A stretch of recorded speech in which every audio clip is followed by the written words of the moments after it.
So last weekend, my mom asked me to help her set up for my grandma's weekly knitting circle. I figured it'd be a low-key afternoon, maybe some tea, a few cookies, and a lot of polite chatter about the weather. You know, the usual. But right away, something was off. The grandmas arrived not with their usual tote bags, but with duffel bags, like, actual gym bags, stuffed with yarn.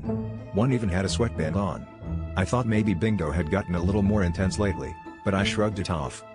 Things started to get weird when my grandma clapped her hands and yelled, "Okay ladies, let's warm up those wrists."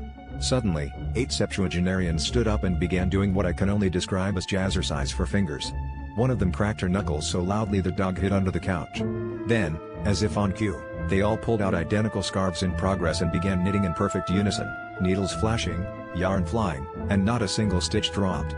I swear, if you squinted, it looked like the Rockettes, but with more acrylic and less high kicking.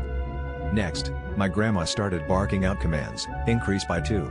Cable stitch. Double purl, go. The ladies dove into action, needles moving so fast they nearly poked holes in the space-time continuum. At one point, 2 of them did a dramatic crossover move, swapping scarves mid-row without missing a beat.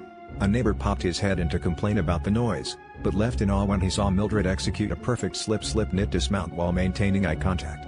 At this point, I was half expecting ESPN to show up with a camera crew. By the end, the room was littered with half-knit scarves, empty teacups, and what I'm pretty sure was a scorecard. My grandma wiped her brow, turned to me, and said, "We're not just a knitting circle anymore, honey. We're an extreme sport." And that's how I found out my grandma's idea of casting on involves both yarn and a referee.